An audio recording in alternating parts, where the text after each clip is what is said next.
John Kirby says the United States is exploring the possibility of sending fighter jets to Ukraine. The Biden administration is also conducting preliminary explorations on the possibility of providing jets to Ukraine. But that move is not something that will be done immediately, Kirby said. If later the U.S. is right to send fighter jets to Ukraine, this step is considered a considerable and significant improvement.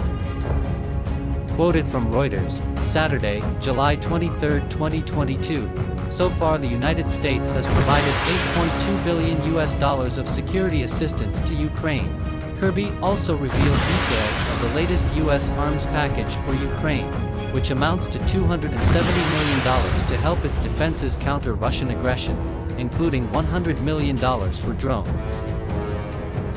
Meanwhile, U.S. Secretary of State Antony Blinken said the aid package for defense would include more high-mobility artillery, HIMARS, rocket systems and other weapons that Ukraine uses on the battlefield.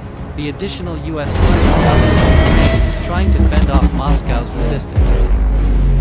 On the other hand, Ukrainian President Volodymyr Zelensky said that his troops could create great destruction in Russia when Kiev leaned on Western weapons, in a planned attempt to launch a counterattack and retake Russian-controlled territory.